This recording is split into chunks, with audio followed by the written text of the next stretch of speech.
Ce jeudi 6 décembre 2018, l'espace des habitants au Mureaux a accueilli les premières rencontres territoriales Les Mureaux Écueillis sur le réseau territorial de l'accès au numérique. Un moment d'échange qui commença à 9 h avec une ouverture en présence du maire et de nombreuses personnalités. Table ronde, ateliers et échanges se sont succédés durant toute la journée.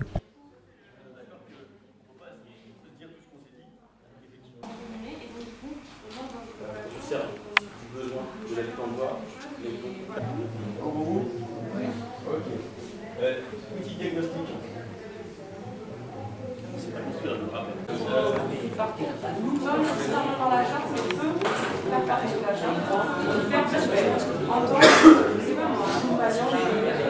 Alors, notre synthé.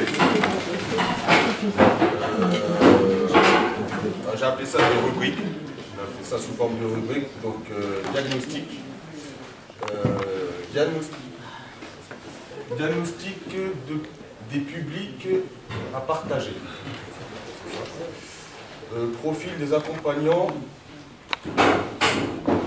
et niveau de compétences. Deuxième rubrique, moyens matériels. Aménagement d'un point numérique. Mise à disposition de locaux. Mutualisation des moyens matériels. Si vous avez des questions, parce que c'est vrai qu'on a écrit avec nos mots, n'hésitez pas à la fin de chaque rubrique, poser des questions si vous voulez qu'on approfondisse.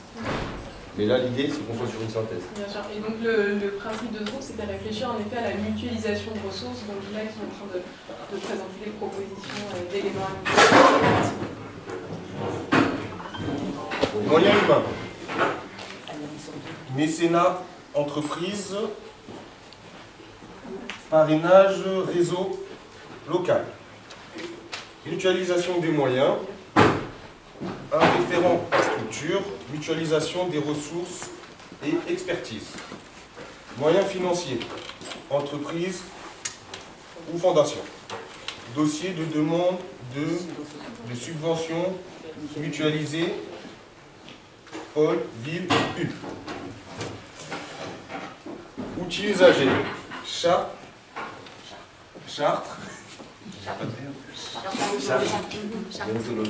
Déontologique. C'est sa faute. C'est pas moi.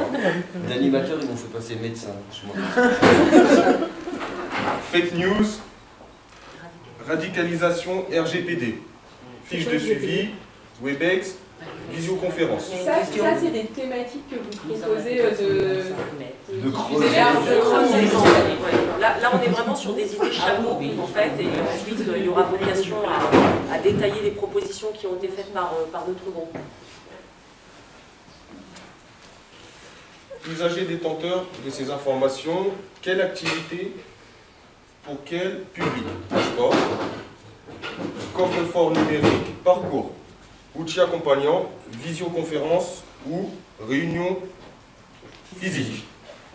Formation des accompagnants, Site annuel. Site annuaire pour les accompagnants et comment les faire suivre. Le faire vivre. Le faire vivre, pardon. En gros, la question, c'est un site, pourquoi faire, et surtout comment on le fait vivre. Transversal. Quelle évaluation? Quel indicateur? Comment associer les usagers? Identifier les rôles de chacun, décisionnaire ou non.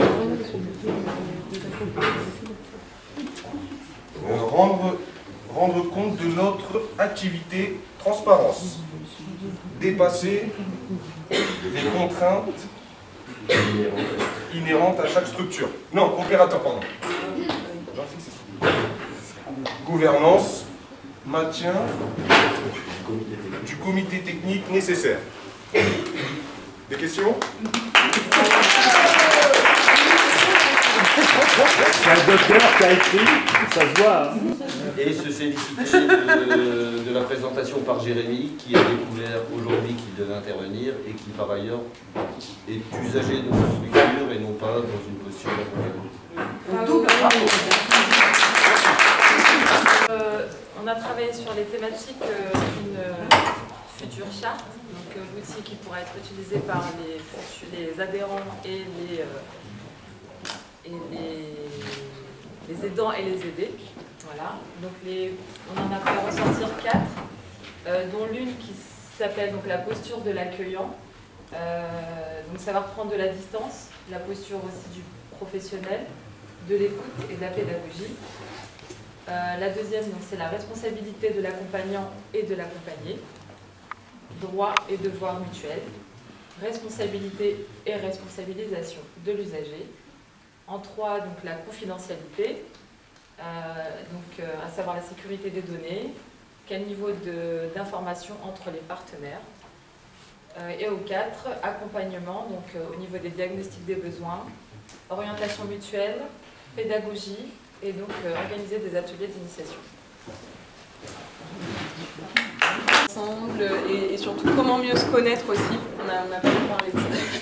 Donc la synthèse, en fait, on a remarqué qu'il y avait un manque de connaissances et d'accessibilité des offres d'appui numérique au sein des partenaires de terrain, que ce soit associations ou institutionnels.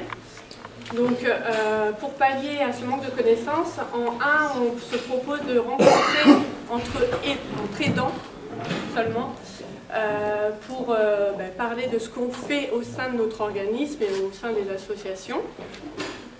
Trouver des modalités pour augmenter la connaissance par les publics, c'est-à-dire mettre en place des flyers, que soit papier, soit sous forme de vidéo pour présenter les différentes structures, pour que quand ils arrivent dans les accueils, surtout des institutions, en fait, ils ont au moins la connaissance du lieu et qu'ils n'arrivent pas dans l'inconnu.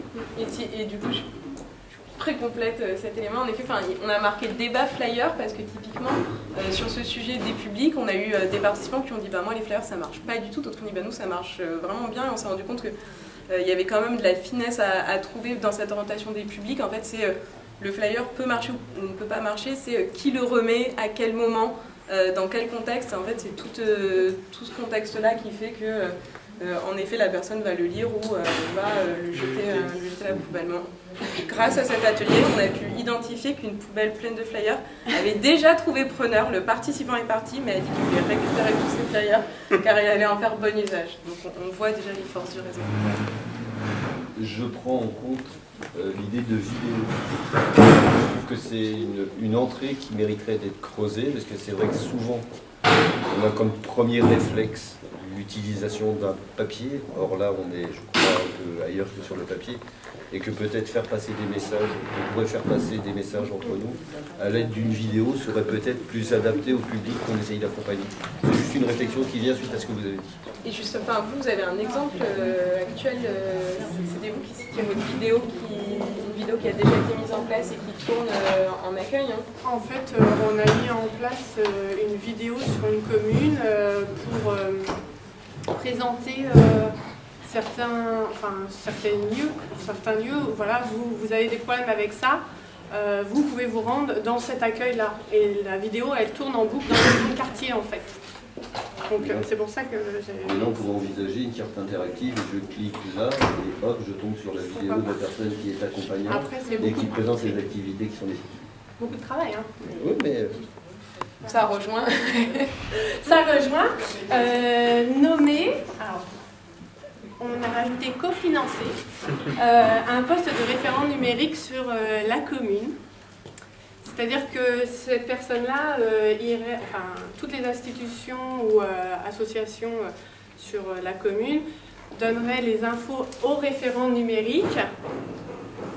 Et lui, il aurait les infos de toutes les assos et toutes les institutions et il relayerait toutes les infos aux autres partenaires.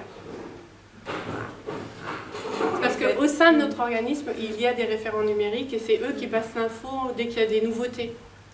Voilà. Donc pourquoi pas ne pas mettre ça en place au sein de la ville.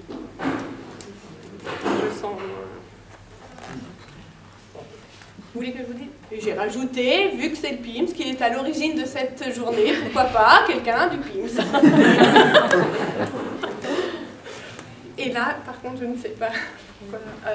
En fait, c'est parce qu'on disait sur la partie cartographie, tout ce qui est cartographie, information des services, c'est aussi des choses qui sont assez mouvantes. Les participants en ont parlé eux-mêmes, ils ajustent les horaires des ateliers, etc. Donc il y a un enjeu à connaître l'offre à un instant T, mais aussi à connaître son actualisation. Et encore une fois, c'est une certaine charge de travail, donc ça peut rejoindre aussi l'idée d'avoir un référent qui non seulement ferait peut-être cette première cartographie, ou proposerait peut-être aussi des outils, etc., mais derrière aurait à charge de veiller à son actualisation, voilà, et à l'enrichissement. C'est ça, c'était en lien avec Surtout ça. sur la partie animation, en fait. Pardon ? Non, je vois deux choses différentes, parce que là, c'est en termes d'organisation. Je pense que ce qui est important dans un premier temps, c'est qu'on ait un référent numérique, un référent réseau dans chaque structure qui est impliquée dans le dispositif. Parce que déjà, ça va permettre de stabiliser des gens qui vont prendre des habitudes à travailler, etc. Et après, le deuxième niveau que je vous rejoins complètement, c'est l'idée d'avoir un référent. Mais je dirais plutôt un référent du réseau, et qui n'est pas simplement que cette casquette numérique.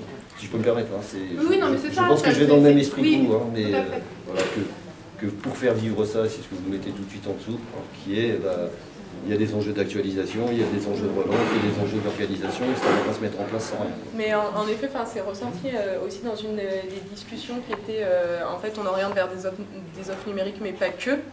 Typiquement, on a pas mal parlé aujourd'hui des publics avec la barrière de la langue. Forcément, sur la carto, quand on a des publics comme ça, connaître les ateliers FLE, ça peut être hyper intéressant. Donc l'idée, c'est aussi de se dire quel est le périmètre en fait, qu'on a envie de connaître pour ces publics. Le but, c'était comment soutenir en fait la déclinaison du pôle numérique et les missions des accompagnants numériques. Donc en réfléchissant sur qu'est-ce qui a le plus d'impact sur l'action de l'accompagnant et qu'est-ce qui a le plus d'impact pour faciliter la mise en œuvre de l'action. Donc déjà, on est parti du principe que ça repose sur les besoins et que l'objectif c'était la progression des personnes qu'on pouvait accompagner et que le besoin numérique c'était pas obligatoirement un besoin en soi mais plutôt un outil et un vecteur dans un besoin futur, un besoin de recherche d'emploi, d'ouverture de droits, de loisirs, etc. Que l'accompagnant naturellement utiliserait pour faire progresser sur le numérique, mais avec toujours l'objectif de progrès. Ce qui est arrivé de toute façon en premier lieu, c'était le besoin de temps. L'accompagnant a besoin de temps pour pouvoir intervenir auprès de la personne, pour connaître ses besoins, pour soulever des leviers. Ça, c'était la première chose qui était centrale. Après, sur la petite boutique qui va rejoindre le travail des collègues du groupe d'à côté, on a besoin d'un outil de diagnostic pour savoir quels sont les besoins de la personne qui a une nécessité d'accompagnement au niveau numérique, avec une réflexion autour du type de public. On s'était posé la question, est-ce qu'il faut réunir les personnes âgées d'un côté, les personnes handicapées de l'autre, les jeunes, et en fait on s'est aperçu qu'il y avait des besoins transversaux, et qu'au lieu de réfléchir sur des types de publics, plutôt sur des types de besoins particuliers dans cet accompagnement, et que dans le cadre de l'outil du diagnostic, on avait besoin de pouvoir les évaluer. Pour aller plus loin, éventuellement même catégoriser la cartographie à venir, ce qui serait donc vraiment le point encore plus loin de l'outil tel qu'il a été imaginé jusqu'à maintenant. Au niveau de tout ce qui était équipement, il fallait qu'il soit adapté en termes d'ergonomie, au niveau financier, aux besoins des personnes. Là, on a pensé voilà, en termes de diagnostic et de... Et donc que l'idée, c'était aussi à l'accompagnant de rendre ergonomique le matériel ou le soft. Je complète. Enfin, il n'y a pas que toi qui as le droit d'intervenir. Ah non, moi je ne suis pas intervenu sur mon appel. Non, sur celui des autres. Vous pourrez répondre plus tard. Allez-y, madame. Tu peux aller chercher les grandes box. On va les laisser après. Sur l'impact de l'action de l'accompagnement, on est parti du principe qu'il fallait partir sur des prérequis autour du danger qu'on pouvait encourir en utilisant le numérique et quelles précautions, de quelles pratiques d'usage on avait besoin avant de pouvoir commencer un accompagnement. Et de là arriver derrière le langage numérique. Si on ne sait pas ce que veut dire web, mail, c'est compliqué de pouvoir. Donc c'était aussi une espèce de prérequis à l'accompagnement, pouvoir parler un langage commun et proposer un petit peu et de l'adapter. Et le fait de lever les freins. le fait de lever les freins sur l'image de j'y arriverai pas, je ne veux pas, c'était de toute façon un des impacts les plus importants pour pouvoir mettre en place l'action d'accompagnement. Et qu'au regard des retours d'expérience, effectivement, ça sous-tendait quand même une mise en capacité de l'accompagnement numérique, parce que ça n'était pas forcément inné. Il travaillait sur l'argumentaire. Et voilà. Vous remercier vraiment de votre présence naturellement, de votre implication surtout pour ces bases de la construction de ce futur réseau. Dans les toutes prochaines semaines, vous serez informés, comme on a su le faire jusqu'à maintenant, j'espère pas trop, on ne va pas trop embêter avec nos sollicitations, sur les suites et notamment sur l'échéance du bilan de ces rencontres tel qu'il sera synthétisé et restitué. Je l'ai dit en fin de matinée, mais peut-être que tout le monde ne le sait pas, donc il y a actuellement un site qui est en chantier, qui aura vocation à être la plateforme de ressources dans un premier temps pour la construction de ce réseau. On y apportera progressivement tous les éléments. Bien sûr, le bilan de cette journée y figurera bien, ainsi qu'un agenda avec les prochains événements qu'on vous l'aura. De la même façon, on va tenter d'en faire une porte d'entrée, c'est-à-dire que le questionnaire tel que vous avez pu y répondre pour vous mobiliser sur l'événement, il sera réajusté et on pourra en faire un outil de prise de contact pour les futures personnes souhaitant volontaires à intégrer ce réseau. Je voudrais remercier particulièrement Yamini et Léa, effectivement, qui nous ont appuyé sur l'organisation notamment de ces ateliers, beaucoup sur l'intégration de ces ateliers cet après-midi, et les avoir animés. Naturellement, Abdelkader et Mohamed, sans qui je ne... On n'a pas eu l'opportunité de... Non, mais surtout vous remercier, vous, véritablement une deuxième fois, à la fois de votre présence et de votre implication. J'espère que ça a été aussi riche pour vous que pour les attentes, nos attentes de construction de réseau. Et qu'on aura encore beaucoup de rencontres et de projets de communs sur ces bases. Je vous remercie.